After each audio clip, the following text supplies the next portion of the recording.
and welcome all my dear student. This is part 2 of refraction of light 10th science and technology. अब part 2 से ज्यादा ये पूरा lecture हमने dedicate किया है रिफ्रैक्टिव इंडेक्स को। जी हाँ, रिफ्रैक्टिव इंडेक्स। ओके, जैसे आपको रिफ्रैक्टिव इंडेक्स हार्ड लगता है, ऐसे ही स्टूडेंट लाइफ में मुझे भी रिफ्रैक्टिव इंडेक्स बहुत हार्ड लगता था। तो आज रिफ्रैक्टिव इंडेक्स का पूरा पोस्टमार्टम करेंगे, अच्छे से समझेंगे क्यों जरूरत पड़ी, क्या होता है, कैसे होता है, सारी चीजों को खोल खोल कर मैं बताऊंगा। आराम से समझना और उसको डाइजेस्ट करना। फिर लेक्चर के आखिरी में 15 न्यूमेरिकल इसके हम सॉल्व करेंगे, पूरी चीजें क्लियर हो जाएंगी। ठीक है, तो हमने लेक्चर नंबर 1 में एक लॉ देखा है जिसका नाम है स्नेल्स लॉ। और वो लॉ क्या बोलता है कि भाई ये दो मीडियम है, this is suppose glass and this is suppose air. तो लाइट जब एक मीडियम से दूसरे मीडियम में जाती है तो उसकी डायरेक्शन चेंज होती है ऐसे। इस एंगल को बोलते हैं एंगल ऑफ इंसिडेंस, इस एंगल को बोलते हैं एंगल ऑफ रिफ्रैक्शन। तो हमने देखा है अगर आप sine of angle of incidence लोगे divided by sine of angle of refraction लोगे तो ये एक कांस्टेंट आ जाता है, and this constant is called as refractive index of second medium with respect to first medium. Which is second medium? The medium in which light is entering, that is second medium, and from which it is entering, that is first. जहां से जा रही है वो पहला medium और जिसमें जा रही है वो दूसरा मीडियम। तो ये सिर्फ फॉर्मल डेफिनेशन है, इसमें से कुछ फील नहीं होगा रिफ्रैक्टिव इंडेक्स का। तो पहले इसको हम थ्योरेटिकली क्लियर कर लेते हैं, फिर मुझे ये रब करना है, यहाँ का स्पेस चाहिए मुझे, फिर वहां पे मैं समझाऊंगा आपको रिफ्रैक्टिव इंडेक्स, फील कराऊंगा क्या होता है वो। ठीक है, तो समझ लो। हेडिंग देखो, रिफ्रैक्टिव इंडेक्स। क्या? Refractive index of second medium with respect to first. पहले तो एक चीज क्लियर करो, किसको सेकंड बोलना है और किसको फर्स्ट बोलना है। अब दिमाग में मिसअंडरस्टैंडिंग मत कर लेना कि नीचे वाला सेकंड ऊपर वाला फर्स्ट, ऐसे नहीं होता। जिसमें से लाइट जा रही है वो फर्स्ट और जिसमें जा रही है वो सेकंड, जिसमें जा रही है वो सेकंड। तो ये फर्स्ट मीडियम, ये सेकंड मीडियम। तो क्या होता है रिफ्रैक्टिव इंडेक्स? इसको ही हम क्या बोलते हैं? Snell's law. कौन सा लॉ बोलते हैं? Snell's law. तो according to Snell's law refractive index की पहली डेफिनेशन मिलेगी, definition number first. Definition number first क्या बोलता है ये देख लो। The ratio of sine of angle of incidence, sine of angle of incidence in first medium, very important, sine of angle of incidence in first medium to the sine of angle of refraction in second medium, to the sine of angle of refraction in second medium is called refractive. आ रहा है मतलब refractive index of second medium. और second medium कौन सा? जिसमें light enter हुई, second medium with respect to first medium. ठीक है, सिंपल सा लॉ है कि sine i divided by sine r हर पेयर ऑफ मीडियम के लिए कांस्टेंट रहेगा, and that is called as refractive index of second medium with respect to first medium. तो किसका रिफ्रैक्टिव इंडेक्स मिला? सेकंड मीडियम का। किसका? सेकंड मीडियम का। तो पॉज करके लिख लो। अभी तक सिर्फ मैंने फॉर्मल डेफिनेशन बताई है आपको, जो ऑलरेडी हमने स्नेल्स लॉ से पढ़ी है, लेकिन इसके आगे अब हम फील करना शुरू करेंगे कि रिफ्रैक्टिव इंडेक्स बेसिकली होता क्या है। ठीक है, ये हो गया। चलो ये रब कर रहा हूं मैं, आपने देख लिया, इसे डेफिनेशन हमने कवर कर ली। अब एक चीज याद रखो, लाइट के बारे में आपको एक चीज पता होना जरूरी है कि light has constant velocity in a single medium. किसी एक मीडियम में लाइट की वेलोसिटी हमेशा कांस्टेंट रहती है। जैसे कि सपोज इमेजिन कर लो, मैं ऐसे दो कॉलम ले लेता हूं, यहां पर एयर है, ठीक है, और यहां पर ग्लास है। मान लो यहां पर ग्लास है, तो लाइट यहां से ट्रेवल कर रही है, ठीक है। तो यहां इसकी स्पीड होगी एयर में 3 into 10⁸ metre per second. Speed of light in air is maximum, speed of light in air is maximum, and that is 3 into 10⁸ metre per second. तो सबसे ज्यादा स्पीड लाइट की कहां पर होती है? एयर की। जैसे ही ये ग्लास में इंटर करेगा, इसकी स्पीड चेंज हो जाएगी और इसकी स्पीड होगी 2 इंटू 10⁸ मीटर पर सेकंड। ठीक है, तो ये ग्लास कौन सा मीडियम है? डेंसर मीडियम है। और ये एयर कौन सा मीडियम है? रेयर मीडियम है, रेयर मीडियम है। अब आप बोलोगे सर डेंसर और रेयर का क्या मीनिंग है? आराम से समझो। अब नॉर्मली जब हम ऑब्जेक्ट स्टडी करते हैं और डेंसर और रेयर का मीनिंग क्या होता है? जो वजन होता है उसको बोलते हैं डेंसर, और जो हल्का होता है उसको बोलते हैं रेयर। लेकिन यहां पर वो वाला डेंसर और रेयर नहीं है, यहां पर ऑप्टिकली डेंसर। कौन सा? ऑप्टिकली रेयर और ऑप्टिकली डेंसर मीडियम पढ़ना है हमें। ऑप्टिकली मतलब लाइट से रिलेटेड, ऑप्टिकली डेंसर और ऑप्टिकली रेयर मीडियम हमें पढ़ना है। तो कैसे पढ़ोगे? Simple, very simple. लाइट की स्पीड किसी एक मीडियम में हमेशा कांस्टेंट रहती है, लेकिन जैसे ही मीडियम चेंज हुआ लाइट की स्पीड चेंज हो जाएगी, लाइट की स्पीड चेंज हो जाएगी। अब कितने से चेंज होगी, कितने से चेंज होगी, ये डिटरमाइन करने के लिए एक टर्म आई, that is called as refractive index. तो रिफ्रैक्टिव इंडेक्स उस मीडियम की प्रॉपर्टी होती है, उस मीडियम की प्रॉपर्टी होती है, और वो हमें क्या इंफॉर्मेशन देती है कि उस मीडियम में लाइट की स्पीड कितनी रहेगी, लाइट की स्पीड कितनी रहेगी। जैसे कि एग्जांपल दे दूं मैं आपको, refractive index of air, okay, उसके बाद रिफ्रैक्टिव इंडेक्स ऑफ वाटर, उसके बाद रिफ्रैक्टिव इंडेक्स ऑफ डायमंड, उसके बाद रिफ्रैक्टिव इंडेक्स ऑफ ग्लास। ठीक है, तो रिफ्रैक्टिव इंडेक्स ऑफ एयर जो होता है दैट इज 1, ओके, कितना 1.0003 होता है, लेकिन हम उसको कितना मानते हैं 1.0003 होता है बेसिकली, लेकिन इसको अप्रोक्सीमेटली हम कितना ले सकते हैं 1 ले सकते हैं। रिफ्रैक्टिव इंडेक्स ऑफ एयर कितना होता है 1। रिफ्रैक्टिव इंडेक्स ऑफ वाटर होता है 4/3, टेंशन नहीं लेना, एक फिक्स नंबर है 4/3। रिफ्रैक्टिव इंडेक्स ऑफ डायमंड होता है 2.42, ये 4/3 मतलब 1.33, उसका कोई यूनिट नहीं होता। रिफ्रैक्टिव इंडेक्स ऑफ ग्लास होता है 1.5। तो एक चीज याद रखो, रिफ्रैक्टिव इंडेक्स मतलब उस मीडियम का कुछ फिक्स एक डिजिट दिया हमने, और वो क्या डिसाइड करेगा कि उसकी स्पीड, लाइट की स्पीड इस मीडियम में कितनी है। तो कितनी 1.5 से क्या पता लग रहा है सर, तो इसमें कंपैरिजन होता है। क्या होता है, कंपैरिजन होता है। कैसे कंपैरिजन होता है, हम कंपेयर करते हैं, हम रेशियो निकालते हैं। देख लो, अब ये रिफ्रैक्टिव इंडेक्स ऑफ डायमंड कितना है 2.42, सबसे ज्यादा है। तो जिसमें रिफ्रैक्टिव इंडेक्स सबसे ज्यादा, उसमें वेलोसिटी सबसे कम। रिफ्रैक्टिव इंडेक्स ज्यादा मतलब वेलोसिटी कम, रिफ्रैक्टिव इंडेक्स ज्यादा मतलब वेलोसिटी कम। तो रिफ्रैक्टिव इंडेक्स सबसे कम किसका है, इसका है। तो वेलोसिटी सबसे ज्यादा, वेलोसिटी सबसे ज्यादा, इसमें वेलोसिटी सबसे ज्यादा। तो एक चीज समझ में आई हमारे कि अगर रिफ्रैक्टिव इंडेक्स एक डिजिट है जो ऑप्टिकल डेंसिटी डिटरमाइन करता है। क्या डिटरमाइन करता है, ऑप्टिकल डेंसिटी, लाइट से related density, optical density determine करता है। और रिफ्रैक्टिव इंडेक्स अगर ज्यादा होगा, रिफ्रैक्टिव इंडेक्स किसी मीडियम का अगर ज्यादा होगा तो उसमें वेलोसिटी कम होगी, और अगर रिफ्रैक्टिव इंडेक्स कम होगा तो वेलोसिटी ज्यादा होगी। तो रिलेशन कैसे आएगा, इनवर्सली प्रोपोर्शनल। तो refractive index is inversely proportional to velocity. Velocity किसकी, velocity, velocity of light in that medium, velocity of light. Refractive index is inversely proportional to velocity, refractive index is inversely proportional to velocity. Clear. अब आते हैं, what is relation between normal density, फर्क क्या है normal density और optical density, optical density. ठीक है, अब देख लो, डेंसिटी क्या होता है, रो, density is denoted by rho and it is mass divided by volume, mass divided by volume. तो अब डेंसिटी मतलब मास डिवाइडेड बाय वॉल्यूम, और ऑप्टिकल डेंसिटी मतलब if refractive index is more, if refractive index is more then optical density is more, optical density is more, and if refractive index is less then optical density is less।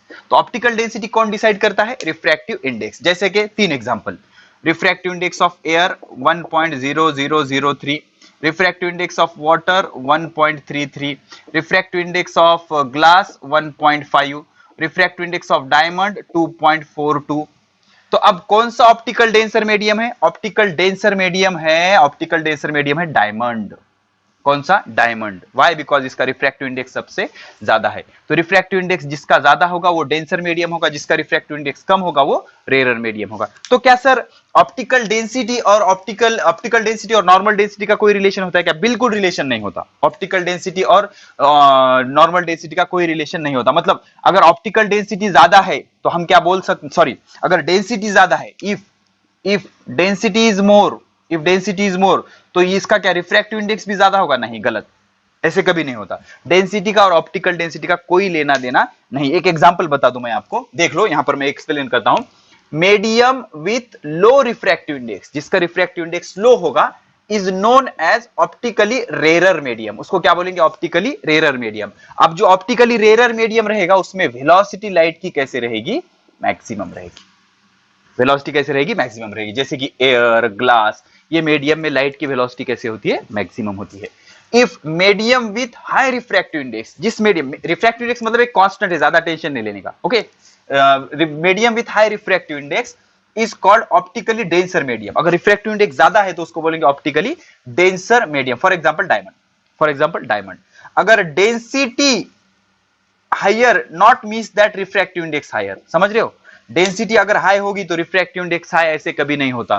For example हम example ले लेंगे kerosene का और water का।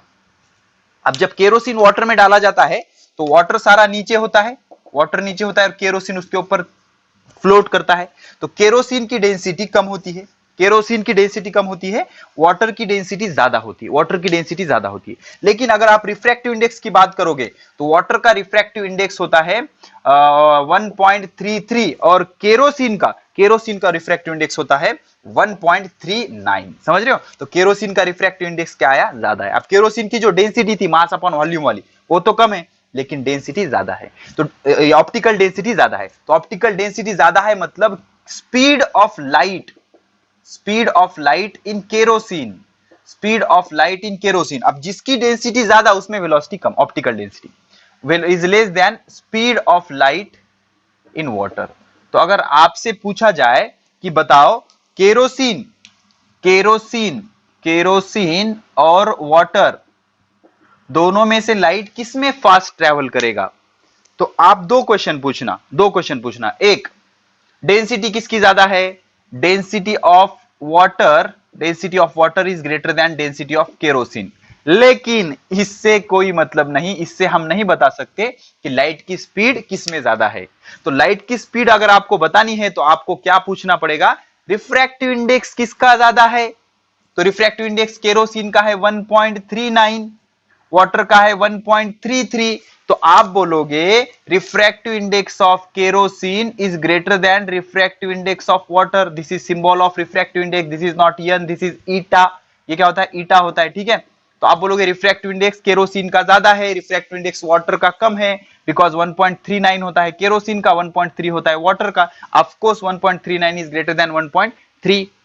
तो यहां से क्या प्रूव हो रहा है कि केरोसिन का रिफ्रैक्टिव इंडेक्स ज्यादा है। डेंसिटी से कोई लेना देना नहीं स्पीड ऑफ लाइट को, ऑप्टिकल डेंसिटी से लेना देना है। तो यहां से यह प्रूव हो रहा है कि ऑप्टिकल डेंसिटी केरोसिन की ज्यादा है, ऑप्टिकल डेंसिटी केरोसिन की ज्यादा है, तो लाइट की स्पीड जो है केरोसिन में कम होगी, स्पीड ऑफ लाइट केरोसिन में कम होगी और स्पीड ऑफ लाइट वाटर में ज्यादा होगी।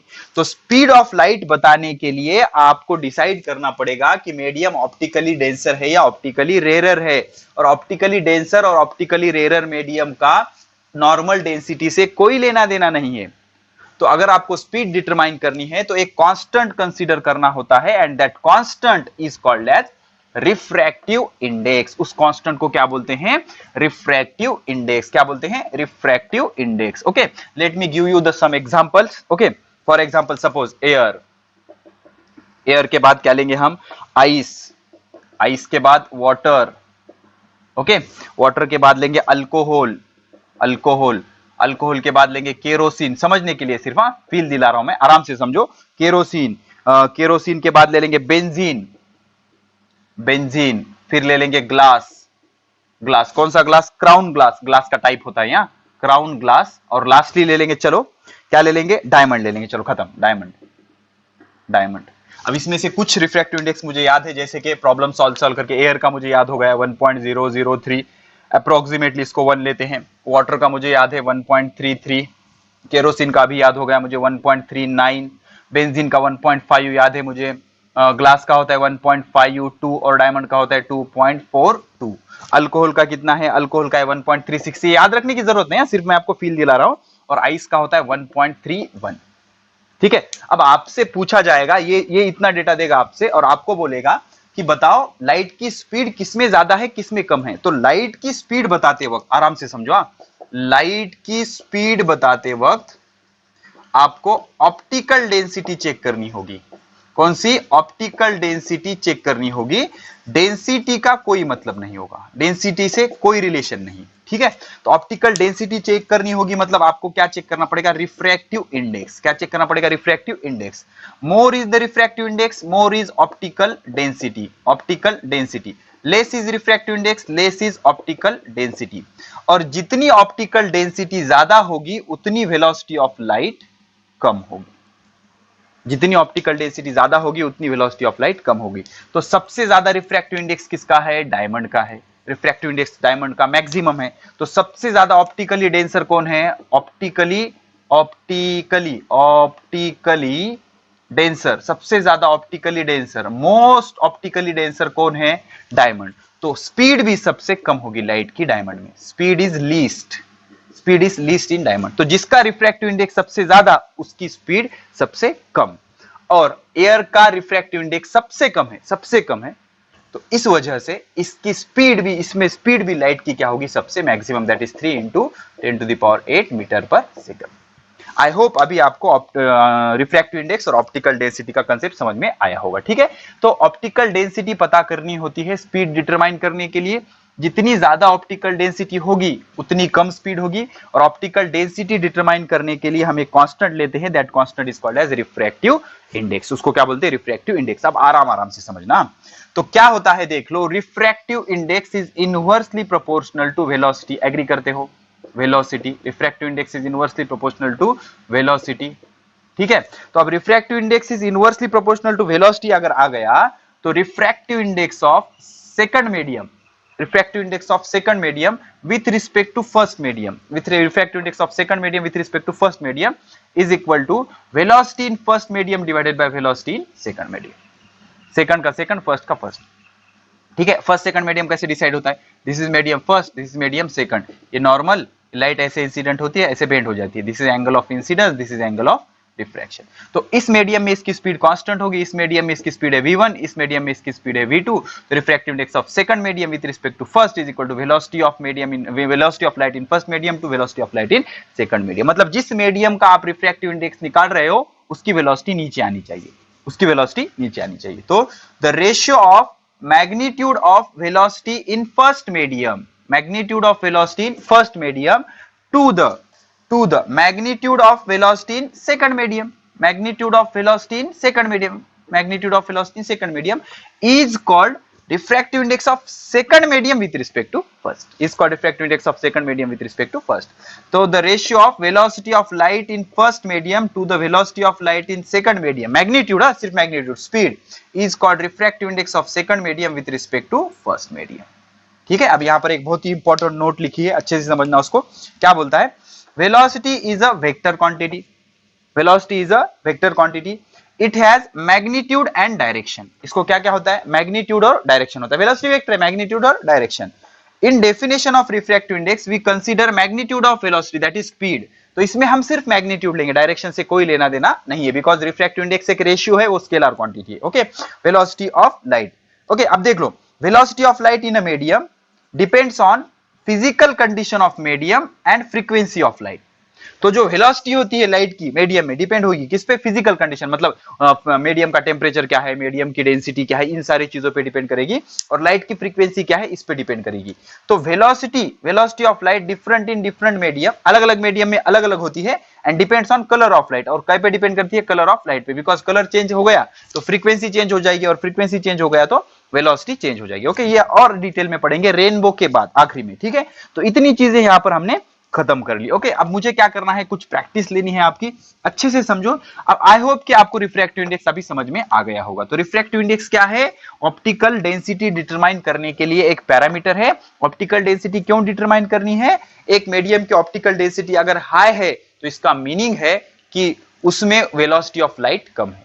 ओके, उसमें वेलोसिटी ऑफ लाइट कम है। अब जो रिफ्रैक्टिव इंडेक्स होता है इसके दो टाइप होते हैं, जैसे कि पहले तो हम क्या करेंगे, इसको पढ़ेंगे, refractive index of second medium with respect to first. ये क्या है देख लो, this is refractive index of which medium? यहां पे है second medium with respect to first. Clear? उसके बाद रिफ्रैक्टिव इंडेक्स 1 2 अगर लिखा मैंने तो ये क्या होगा? R I of first medium. यहां पर जो है उसका refractive index with respect to second, with respect to second. अब इसका फॉर्मूला क्या था हमारे पास? रिफ्रैक्टिव इंडेक्स ऑफ 2 1 ये क्या है? Refractive index of second medium with respect to first, second medium with respect to first. इसका फॉर्मूला था, ये जो है जिसका निकाल रहे हो उसकी वेलोसिटी नीचे, velocity in second medium to velocity in first medium. ऐसे ही refractive index of 1 2, refractive index of 1 2 मतलब refractive index of first medium with respect to second. इसका फॉर्मूला क्या होगा? जिसका रिफ्रैक्टिव इंडेक्स निकाल रहे हो वो नीचे v1 और विथ रिस्पेक्ट टू जो है वो ऊपर। इसको देंगे इक्वेशन नंबर फर्स्ट, इसको देंगे इक्वेशन नंबर सेकंड। ठीक है, तो याद रखना, अब दोनों को मल्टीप्लाई करेंगे, इक्वेशन 1 मल्टीप्लाइड बाय इक्वेशन 2 क्या होगा? n21 पढ़ो इसको, refractive index of second medium with respect to first, refractive index of second medium with respect to first into multiplied by n12 refractive index of first medium with respect to second, refractive index of first medium with respect to second is equal to v1 by v2 into v2 by v1, right side multiply की। Okay, तो ये v2 v2 v1 v1 cancel, तो n21 is equal to sorry n21 into n12 is equal to 1। अभी एक को इधर ले लो, तो n21 is equal to 1 divided by n12, तो इसको बोलते हैं प्रिंसिपल ऑफ रिवर्सिबिलिटी। क्या बोलते हैं इसको? प्रिंसिपल ऑफ रिवर्सिबिलिटी, याद रखना, principle of reversibility, principle of reversibility. तो refractive index of second medium with respect to first is 1 divided by refractive index of first medium with respect to second. ठीक है, imagine करो 3 medium है। Okay, this is medium number 1, medium number 2, medium number 3। ठीक है, तो इस medium में ऐसे रे आ रहा है, सपोज इस रे आ रहा है, इस मीडियम में वेलोसिटी है v1, इस मीडियम में वेलोसिटी है v2, इस मीडियम में वेलोसिटी है v3। तीनों अलग अलग मीडियम है, वेलोसिटी डेफिनेटली क्या होगी? अलग अलग होगी। ठीक है, अब मैं क्या बोलूंगा? v21 इसको बोलूंगा, सॉरी n21 इसको क्या बोलूंगा? ri of second medium with respect to first. समझ रहे हो? ri of second medium with respect to first. n32 इसको क्या बोलेंगे? ri of third medium, ri of third medium with respect to 2। ठीक है, अब क्या करेंगे? n31 लेंगे, मतलब ri of third medium with respect to first, ri of third medium with respect to first. ठीक है, अब डेफिनेशन से समझना क्या आएगा? Refractive index of second medium with respect to first, जिसका रिफ्रैक्टिव इंडेक्स वो नीचे v2 बचा हुआ ऊपर, v2 by v1। ri of third medium with respect to second, ri of third medium with respect to second, जिसका निकाल रहे वो नीचे, उसकी वेलोसिटी नीचे, और जिसके रिस्पेक्ट में निकाल रहे उसकी वेलोसिटी ऊपर। Refractive index of third medium with respect to first, जिसका निकाल रहे उसकी वेलोसिटी नीचे, v3 नीचे, v1 ऊपर। इसको बोलूंगा मैं equation number 1, equation number 2, equation number 3। Let me multiply equation 1 and 2, एक और दो को मैं मल्टीप्लाई करूंगा। एक क्या है? Refractive index of second medium with respect to first into refractive index of third medium with respect to second, third medium with respect to second, 2 1 3 2, right? Okay, is equal to क्या हो जाएगा? v1 by v2, v1 by v2 into v2 bye v3, बराबर, right side v1 by v2, v2 bye v3, तो v2 से v2 cancel, v1 bye v3, इसको और इसको observe करो। फ्रॉम इक्वेशन 3, फ्रॉम इक्वेशन 3 से v1 बाय v3 की जगह क्या रख सकते हो? n31, मतलब refractive index of second medium with respect to first into refractive index of third medium with respect to second is equal to refractive index of third medium with respect to first. समझ रहे हो? Refractive index of third medium with respect to first. 2-3 mark के लिए ये proof भी आपको आ सकता है। हो गया? चलो पॉज करके इसको बढ़िया से नोट कर लो। ठीक है, हो गया? चलो डन। अब देख लो, अब रिफ्रैक्टिव इंडेक्स आपके समझ में आ गया। रिफ्रैक्टिव इंडेक्स मतलब जो ऑप्टिकल डेंसिटी डिटरमाइन करता है, और ऑप्टिकल डेंसिटी क्यों डिटरमाइन करनी है? वेलोसिटी के बारे में प्रेडिक्ट करने के लिए। तो एक चीज समझो कि जो ऑप्टिकल डेंसिटी रिफ्रैक्टिव इंडेक्स है, 2 तरीकों से मेजर किया जाता है। Refractive index of any medium with respect to air. Okay, ri of any medium with respect to air, ये क्या होगा? देख लो, refractive index of any medium, कोई भी मीडियम रहने दो, with respect to air is called, इसको बोलेंगे एब्सोल्यूट रिफ्रैक्टिव इंडेक्स। क्या बोलेंगे इसको? Absolute refractive index. जैसे कि suppose refractive index of diamond with respect to air, इसको बोलेंगे absolute refractive index of diamond. क्या बोलेंगे? Absolute refractive index of diamond. पढ़ेंगे कैसे? Refractive index of diamond with respect to air, लिख लेना आप, मैं बताऊंगा नहीं, बहुत उसमें टाइम पास हो जाएगा। Refractive index of diamond with respect to air, absolute refractive index of diamond. Refractive index of alcohol with respect to air, refractive index of alcohol with respect to air. चलो इसका formula लिख देता हूं मैं। कैसे आएगा ये? रिफ्रैक्टिव इंडेक्स ऑफ डायमंड मतलब जिसका रिफ्रैक्टिव इंडेक्स उसकी वेलोसिटी नीचे, एयर की वेलोसिटी ऊपर। अल्कोहल में की लाइट की वेलोसिटी नीचे, एयर की वेलोसिटी ऊपर, ठीक है। Refractive index of glass with respect to air, velocity of glass नीचे, वेलोसिटी ऑफ एयर ऊपर। Refractive index of benzene with respect to air, velocity of light in benzene नीचे, velocity of light in air ऊपर। तो ऊपर अगर velocity in air आ रही है, ऊपर अगर वेलोसिटी इन एयर आ रही है तो उसको बोलेंगे एब्सोल्यूट रिफ्रैक्टिव इंडेक्स। तो ये क्या है? Absolute refractive index of diamond, absolute refractive index of alcohol, absolute refractive index of glass, absolute refractive index of benzene. तो refractive index of any medium with respect to air और vacuum is called as absolute refractive index.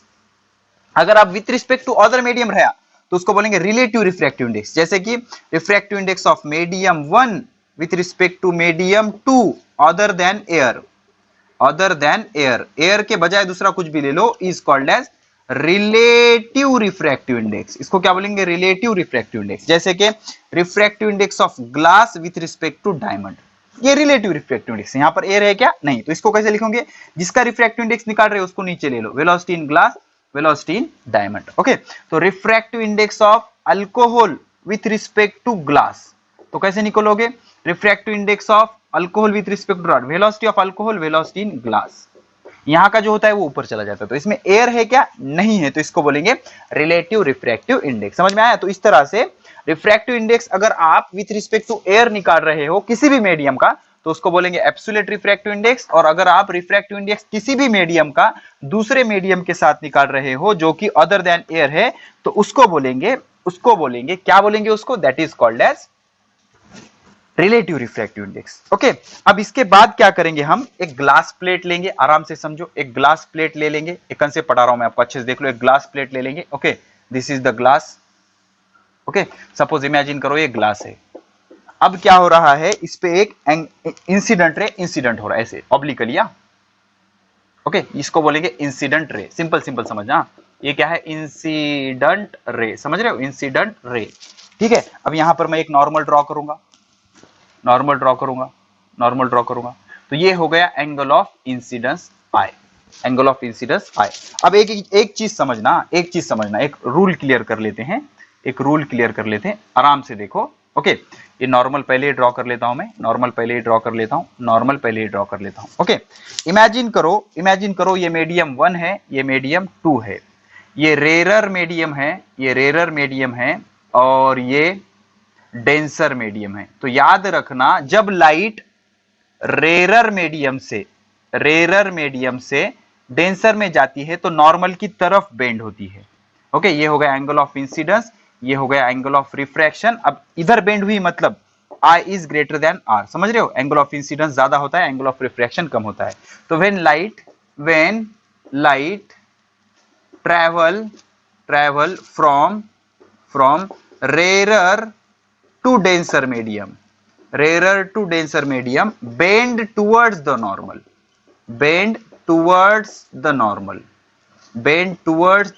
समझ रहे हो? अगर light rarer medium से denser medium में जा रही है, कैसे डिसाइड करोगे? तो ये जो रिफ्रैक्टिव इंडेक्स होगा फर्स्ट मीडियम का, ये कम होगा refractive index of second medium से। तो सेकंड मीडियम का रिफ्रैक्टिव इंडेक्स कैसा है? ज्यादा है, तो ये डेंसर है ना। तो रेरर मीडियम से डेंसर मीडियम में अगर लाइट जा रही है तो it bend towards the normal, ठीक है। अब इसके ऊपर रिवर्स, अगर सपोज ये डेंसर है, ये डेंसर मीडियम है और ये रेरर है, ओके। अब लाइट इस पे इंसिडेंट हो रही है, ओके। तो ये हो गया इसका एंगल ऑफ इंसिडेंस। अब इसको सीधे जाना चाहिए लेकिन सीधे नहीं जाएगी, bend away from the normal, ठीक है। ये हो गया एंगल ऑफ रिफ्रैक्शन, समझ रहे हो? Bend away from the normal. तो when light travel from denser to rarer medium, पहला मीडियम कौन सा है? डेंसर, दूसरा कौन सा है? रेरर। तो डेंसर टू रेरर मीडियम अगर लाइट ट्रेवल हो रही है, bend away from normal such that angle I is less than R। अभी के इसमें क्या होगा? एंगल ऑफ रिफ्रैक्शन बड़ा होगा, एंगल ऑफ इंसिडेंस छोटा होगा, ठीक है। और अगर नॉर्मली इंसिडेंट हुई 90 डिग्री से नॉर्मली इंसिडेंट हुई तो सीधे पास हो जाएगी विदाउट एनी डेविएशन, मीडियम भले ही सेपरेट रहने दो, ये 1 रहने दो, ये 2 रहने दो, ये डेंसर रहने दो, ये रेयर रहने दो, ये रेयर रहने दो, ये डेंसर रहने दो। अगर नॉर्मली इंसिडेंट हुई तो सीधा सीधा पास हो जाएगी without any kind of deviation, भले ही दोनों मीडियम अलग टाइप की हो, कोई फर्क नहीं पड़ता। Okay, if light incident normally मतलब perpendicularly, then it pass undeviated, मतलब उसके डायरेक्शन में चेंज होगा क्या? नहीं, विदाउट एनी चेंज वो सीधे सीधे पास हो जाएगी। तो समझ में आया? तो लाइट जब एक मीडियम से दूसरे मीडियम में जाएगी तो ये 3 रूल फॉलो करेगी। कैसे? Rare to denser bend towards the normal, denser to rare bends away from the normal, और नॉर्मली इंसिडेंट हुई तो विदाउट एनी डेविएशन सीधे सीधे वो पास हो जाएगी। समझ में आया? चलो ठीक है, इसी रूल को हम यूज करेंगे। आई होप आपने लिख लिया होगा, नहीं लिखा वीडियो को पीछे लो, स्क्रीनशॉट ले लो, पॉज करके लिख लो। ओके, तो ये है मेरा air, this is my air, और ये ग्लास। अब मुझे पता है एयर का रिफ्रैक्टिव इंडेक्स 1.0003 या 1 भी ले सकते हो, ग्लास का मुझे पता है 1.5। तो ये रेयर मीडियम है, ये डेंसर मीडियम है, ठीक है, डेंसर मीडियम है। तो अब नॉर्मली लाइट को क्या होना चाहिए? स्ट्रेट जाना चाहिए ऐसे, बिकॉज लाइट का नेचर होता है ना। लेकिन एक मीडियम से दूसरे मीडियम में जाते वक्त अगर रेयर से डेंसर जा रही है तो it bend towards the normal की तरफ बेंड हो जाएगी, सीधे सीधे ऐसे पास हो जाएगी।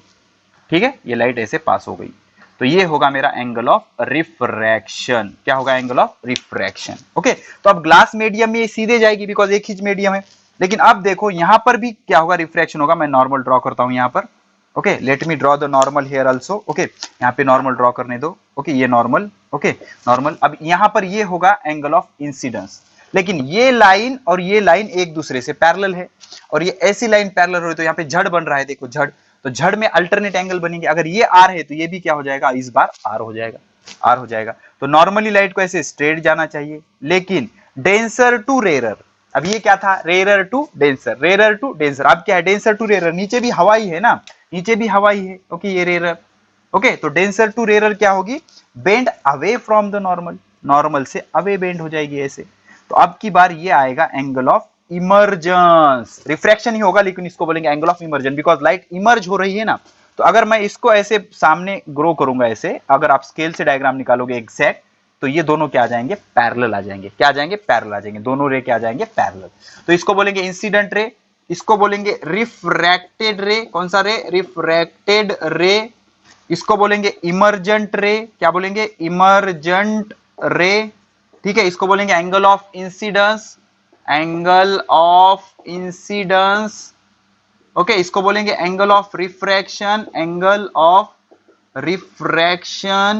और ये ई को बोलेंगे एंगल ऑफ इमर्जेंस। समझ में आया? तो ये दोनों रे एक दूसरे को पैरेलल होंगे। स्केल से निकालना 100%, ये दोनों एक दूसरे से पैरेलल होंगे। ठीक है ना? तो अगर पैरेलल होंगे तो ये जो उसका पाथ शिफ्ट हो रहा है, that shift in path small d is called as lateral shift। इसको क्या बोलते हैं? lateral shift। तो इंसिडेंट रे की डायरेक्शन और इमर्जेंट रे की डायरेक्शन दोनों एक दूसरे से पैरेलल होते हैं। जो ऐसे जा रहा था वो शिफ्ट होकर अब ऐसे जा रहा है, उसी डायरेक्शन में जा रहा है, लेकिन थोड़ा सा शिफ्ट हो गया है। तो जिस डिस्टेंस से शिफ्ट हो उसको क्या बोलते हैं? Lateral shift. अब हमें क्या प्रूव करना है कि angle I is equal to angle E, या simply I is equal to E, angle of incidence is equal to angle of emergent. ठीक है, करेंगे प्रूव, कोई टेंशन नहीं। तो अब क्या करेंगे देख लो, इसको प्रूव करने के लिए हम क्या करेंगे? Refractive index of glass with respect to air. Refractive index of glass with respect to air is sin I divided by sin R। Snell's law, sin I divided by sin R। Equation number first simple. Refractive index of second medium with respect to first is sin of I divided by sin of R। अब इसको अगर एक refraction मान ले, तो ये एक medium first, ये medium second, denser medium to rare medium. तो किसमें जा रहा है? Refractive index of air with respect to glass is equal to sine. अब ये क्या होगा? एंगल ऑफ इंसिडेंस होगा। ये सिचुएशन लो ना, ये मीडियम फर्स्ट, ये मीडियम सेकंड। अब यहां पर ये मीडियम फर्स्ट, ये मीडियम सेकंड था इस पॉइंट के लिए। Angle of incidence, angle of refraction, refractive index of second medium कौन है? Glass, with respect to air first medium is equal to sin I divided by sin R। ऐसे ही अब ये सेकंड और ये थर्ड, तो थर्ड सेकंड के लिए refractive index of third medium, मतलब रिफ्रैक्टिव इंडेक्स ऑफ एयर, ये एयर है ना, with respect to glass, refractive index of glass is equal to sin R, because angle of incidence अब क्या है? R है, बिकॉज ये इक्वल दिखाया था ना हमने, divided by sine E, sine E equation number 2। but we know that, we know क्या know, refractive index of glass with respect to air is 1 divided by refractive index of air with respect to glass, principle of reversibility, 2 1 is 1 2, 2 1 is 1 2, उल्टा करने आता, हमने prove किया है वो, ठीक है। तो अगर ऐसा करोगे तो क्या हो जाएगा, या फिर सपोज ये अगर आपको हार्ड लग रहा है तो टेंशन मत लेना, और एक सोल्यूशन है हमारे पास, इसको क्या लिखेंगे हम, velocity in air divided by velocity in glass, समझते हो, velocity in air divided by velocity in glass, इसको क्या लिखेंगे, velocity in glass divided by velocity in air, ठीक है। ये रिफ्रैक्टिव इंडेक्स की डेफिनेशन, जिसका रिफ्रैक्टिव इंडेक्स उसकी वेलोसिटी नीचे, जिसका रिफ्रैक्टिव इंडेक्स उसकी वेलोसिटी नीचे। अब इक्वेशन 1 और 2 को मल्टीप्लाई करो, इक्वेशन 1 मल्टीप्लाइड बाय इक्वेशन 2 क्या आएगा, VA divided by VG into VG divided by VA is equals to, ये क्या आ जाएगा, sine I divided by sine R into sine R divided by sine E, okay. तो VA VG cancel, sine R cancel, तो 1 is equal to sine of I divided by sine of E, इसको इधर shift करो, sine E is equal to sine I, sine cancel, तो E is equal to I, it means that I is equal to E, हो गया prove. तो angle of incidence is equal to angle of emergence, angle of incidence is equal to angle of emergence, ठीक है। चलो pause करके note कर लो फटाफट, हो गया, चलो ठीक है, डन। तो यहां से हमने प्रूव किया angle of incidence is equal to angle of emergence, ठीक है। अब मुझे क्या करना है, एक सिंपल सी एक्टिविटी करनी है और उसमें आपको कुछ चीजें आराम से आपको समझानी है, ओके। हॉट्स का ये क्वेश्चन है आपके लिए, हॉट्स में पूछा गया है, क्या है देख लो, एक कंटेनर है, आराम से समझो, एक कंटेनर है ऐसा, ठीक है, बड़ा सा कंटेनर है, ओके। अब यहां पर एक मिरर रखा हुआ है, ऐसे समझ लो, या कुछ डेंसर मीडियम है ऐसे, ओके। और इसमें क्या है, सारा वाटर फिलअप है, पानी, ओके, पानी फिलअप है, मतलब ये डेंसर मीडियम होगा, ये कैसे होगा, डेंसर मीडियम होगा, ठीक है। So this is the denser medium. अब मैंने क्या किया, यहां पर एक बल्ब है ऐसे, okay, suppose this is the bulb समझते हो ना, सोर्स ऑफ लाइट, ये ऐसे बल्ब है। अब इसमें से रे ऐसे इंसिडेंट होगा, रे ऑफ लाइट हो गया इंसिडेंट, ओके, ये ray of light, incident ray, तो इसको बोलूंगा मैं इंसिडेंट रे, कौन सा रे, इंसिडेंट रे, तो ये है मेरा इंसिडेंट रे, ठीक है, इंसिडेंट रे, सिंपल। अब मुझे क्या करना होगा, यहां पर एक नॉर्मल ड्रॉ करना होगा, अरे यार सॉरी, एक मिनट, आपके पास स्केल होगी, आप एग्जैक्ट निकाल सकते हो, नो प्रॉब्लम, ओके। ये नॉर्मल ड्रॉ किया मैंने, ये हो जाएगा मेरा एंगल ऑफ इंसिडेंस, ये हो गया मेरा इंसिडेंट रे। अब देख लो, ये मेरे पास एयर है तो इसका रिफ्रैक्टिव इंडेक्स होगा 1.0003 या 1 बोलो, ये मेरे पास वाटर है तो इसका रिफ्रैक्टिव इंडेक्स होगा 4/3, तो ये रेयर मीडियम है, ये डेंसर, ये 1.33 ना, तो ये डेंसर मीडियम है, ये रेयर मीडियम है, तो लाइट सीधे नहीं जाएगी, ये क्या होगी, बेंड टुवर्ड्स द नॉर्मल, तो नॉर्मल की तरफ ऐसे बेंड हो जाएगी, समझ में आया, नॉर्मल की तरफ ऐसे बेंड हो जाएगी। अब नॉर्मल की तरफ बेंड हो गई, तो अब यहां से होगा रिफ्लेक्शन, यहां से क्या होगा, रिफ्लेक्शन, तो ये क्या होगा, रिफ्रैक्टेड रे, ये क्या होगा, रिफ्रैक्टेड रे, कौन सा रे, रिफ्रैक्टेड रे, रिफ्रैक्शन हुआ ना, change in direction is called as refraction. अब यहां पर मैं फिर से नॉर्मल निकालूंगा, तो ये मेरा अगर एंगल ऑफ रिफ्रैक्शन है तो ये भी मेरा एंगल ऑफ रिफ्रैक्शन होगा, झड़ बन गया ना, तो ये है मेरा एंगल ऑफ रिफ्रैक्शन, रिफ्रैक्शन। अब यहां पर एक फिनोमिनॉन होगी, इसको बोलूंगा मैं रिफ्लेक्शन, क्या बोलूंगा मैं इसको, रिफ्लेक्शन, ठीक है, रिफ्लेक्शन। अब रिफ्लेक्शन कैसे होता है, एक रूल फॉलो करता है वो, रिफ्लेक्शन ऐसे हो जाएगा, ये angle of incidence is equal to angle of reflection, या angle of incidence is equal to angle of reflection, ठीक है। अब मैं क्या करूंगा, यहां से एक नॉर्मल ड्रॉ करूंगा, फिर से एक नॉर्मल ड्रॉ करूंगा यहां से, ओके। तो अब रूल क्या है, लाइट जा रही है रेयरर टू डेंसर, कैसे, रेयरर टू डेंसर, तो रेयरर टू डेंसर मतलब it bend away from the normal, normally ऐसे स्ट्रेट जाना चाहिए लेकिन bend away from the normal, ऐसे चले जाएगी, ठीक है। तो इसको बोलूंगा मैं इमर्जेंट रे, कौन सा रे, इमर्जेंट रे, ठीक है, दिस इज इमर्जेंट रे। इसको बोलूंगा मैं रिफ्लेक्टेड रे, रिफ्लेक्शन हुआ ना, रिफ्लेक्टेड रे, या एंगल ऑफ रिफ्लेक्शन, तो ये लाइट ऐसे हुई, यहां पर हुआ रिफ्रैक्शन, क्या हुआ, रिफ्रैक्शन, यहां पर हुआ रिफ्लेक्शन, यहाँ पर फिर से रिफ्रैक्शन और यहाँ पर रे क्या हो गया, इमर्ज हो गया। ठीक है, तो यहाँ पर कौन सी फिनोमिनॉन हुई, यहाँ पर हुआ रिफ्रैक्शन, यहाँ पर हुआ रिफ्लेक्शन और यहाँ पर फिर से क्या हुआ, रिफ्रैक्शन। ओके, तो rare to denser bend towards the normal, denser to rare bend away from the normal, away from the normal. Let me check, और कोई क्वेश्चन है क्या? नहीं, तो इस तरह से ये पूरा थियोरेटिकल पार्ट खत्म हो गया। जल्दी न्यूमेरिकल शुरू करते फट इसी लेक्चर में, चलो फट फट।